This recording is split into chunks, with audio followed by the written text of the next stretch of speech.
वाल्मीकि रामायण में वर्णित कथा के अनुसार अगली सुबह मेघनाद से लक्ष्मण का अंतिम युद्ध होने वाला था। वह मेघनाद जो अब तक अविजीत था, जिसकी भुजाओं के बल पर रावण युद्ध कर रहा था, अप्रतिम योद्धा जिसके पास सभी दिव्यास्त्र थे। सुबह होते ही लक्ष्मण भगवान श्री राम से आशीर्वाद लेने गए। उस समय भगवान श्री राम पूजा कर रहे थे। पूजा समाप्त होने के पश्चात प्रभु श्री राम ने हनुमान जी से पूछा, हनुमान, अभी युद्ध में कितना समय है? तब हनुमान जी ने कहा, प्रभु, अभी तो कुछ समय है, यह तो प्रातः काल है। तब भगवान श्री राम ने लक्ष्मण से कहा, लक्ष्मण, यह पात्र लो और भिक्षा मांग कर लाओ। जो पहला व्यक्ति मिले उसी से कुछ अन्न मांग लेना। वहां उपस्थित सभी बड़े आश्चर्य में पड़ गए कि आशीर्वाद की जगह भिक्षा पात्र क्यों? किंतु लक्ष्मण को जाना ही था।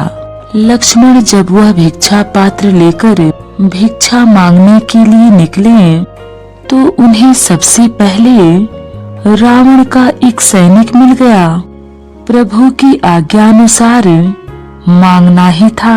यदि प्रभु श्री राम की आज्ञा न होती तो उस सैनिक को लक्ष्मण वहीं मार देते, परंतु उन्होंने उससे भिक्षा मांगा। रावण के उस सैनिक ने अपनी रसद से लक्ष्मण को कुछ अन्न दे दिया। लक्ष्मण जी वह अन्न लेकर भगवान श्री राम को अर्पित करने पहुँचे। तत्पश्चात भगवान श्री राम ने उन्हें आशीर्वाद दिया, विजयी भव। किंतु भिक्षा का मर्म किसी को समझ नहीं आया और कोई पूछ भी नहीं सकता था। यह प्रश्न तो रह ही गया। फिर भीषण युद्ध हुआ। युद्ध के अंत में मेघनाद ने त्रिलोक की अंतिम शक्तियों को लक्ष्मण पर चलाया। ब्रह्मास्त्र, पशुपास्त्र, सुदर्शन चक्र। लक्ष्मण जी के पास इन अस्त्रों की कोई काट न थी। लक्ष्मण जी ने सिर झुकाकर इन अस्त्रों को प्रणाम किया। सभी अस्त्र उनको आशीर्वाद देकर वापस चले गए। उसके बाद प्रभु श्री राम का ध्यान करके लक्ष्मण जी ने मेघनाद पर बाण चलाया। वह हंसने लगा और उसका सिर कटकर जमीन पर गिर गया और उसकी मृत्यु हो गई। उसी दिन संध्या कालीन समय भगवान श्री राम शिव जी की आराधना कर रहे थे। वह प्रश्न तो अब तक रह ही गया था, इसलिए हनुमान जी ने प्रभु से पूछ लिया कि हे प्रभु, उस भिक्षा का मर्म क्या है?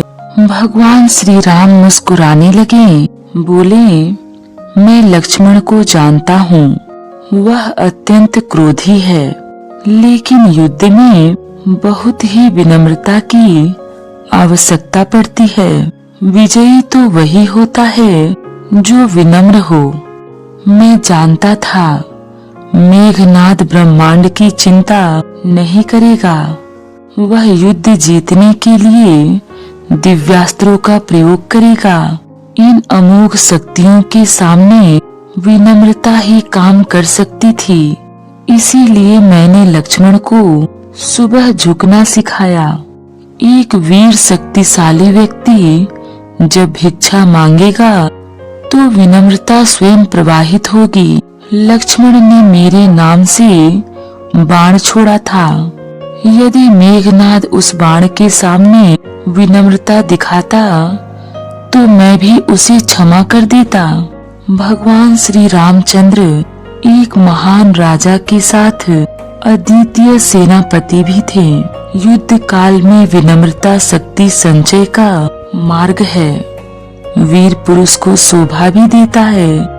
इसलिए किसी भी बड़े धर्म युद्ध में विजय प्राप्ति के लिए विनम्रता और धैर्य का होना अत्यंत आवश्यक है। एक दिन संध्या के समय सरयू के तट पर अपने तीनों भाइयों संग टहलते श्री राम से भरत जी ने कहा, एक बात पूछूं भैया, माता कैकेयी ने आपको वनवास दिलाने के लिए मंथरा के साथ मिलकर जो षड्यंत्र किया, क्या वह राजद्रोह नहीं था? उनके षड्यंत्र के कारण एक और राज्य के भावी महाराज और महारानी को 14 वर्ष का वनवास झेलना पड़ा, तो दूसरी ओर पिता महाराज की दुखद मृत्यु हुई। ऐसे षड्यंत्र के लिए सामान्य नियमों के अनुसार तो मृत्यु दंड दिया जाता है, फिर आपने माता कैकेयी को दंड क्यों नहीं दिया? भरत जी की बात सुनकर श्री राम मुस्कुराए और बोले, जानते हो भरत, किसी कुल में एक चरित्रवान और धर्मपरायण पुत्र जन्म ले तो उसका जीवन उसके असंख्य पीढ़ी के पितरों के अपराधों का प्रायश्चित कर देता है। जिस माँ ने तुम जैसे महात्मा को जन्म दिया हो, उसे दंड कैसे दिया जा सकता है? भगवान श्री राम की यह बात सुनकर भरत संतुष्ट नहीं हुए। उन्होंने कहा, यह तो मोह है भैया, और राजा का दंड विधान मोह से मुक्त होता है। आप एक राजा की तरह उत्तर दीजिए कि आपने माता को दंड क्यों नहीं दिया। समझिए कि आपसे यह प्रश्न आपका अनुज नहीं, अयोध्या का एक सामान्य नागरिक कर रहा है। भरत की यह बात सुनकर प्रभु श्री राम गंभीर हो गए और कुछ क्षण तक मौन रहने के बाद प्रभु ने कहा, अपने सगे संबंधियों के किसी अपराध पर कोई दंड न देना ही इस सृष्टि का कठोरतम दंड है भरत। माता कैकेयी ने अपनी एक भूल का बड़ा कठोर दंड भोगा है। वनवास के 14 वर्षों में हम चारों भाई अपने अपने स्थान से परिस्थितियों से लड़ रहे थे, परंतु माता कैकेयी तो हर क्षण मर रही थी। अपनी एक भूल के कारण उन्होंने अपना पति खोया, अपने 4 बेटों को खोया, अपना समस्त सुख खोया, फिर भी वे उस अपराध बोध से कभी मुक्त न हो सकी। वनवास समाप्त हो गया तो परिवार के शेष सदस्य प्रसन्न और सुखी हो गए, परंतु वे कभी प्रसन्न न हो सकी। कोई राजा किसी स्त्री को इससे कठोर दंड क्या दे सकता है? मैं तो सदैव यही सोचकर दुखी हो जाता हूँ कि मेरे कारण अनायास ही मेरी माँ को इतना कठोर दंड भोगना पड़ा। इतना कहते कहते भगवान श्री राम के नेत्रों में जल उतर आया था और भरत आदि भाई मौन हो गए। भगवान श्री राम ने आगे कहा, और उनकी भूल को अपराध समझना ही क्यों?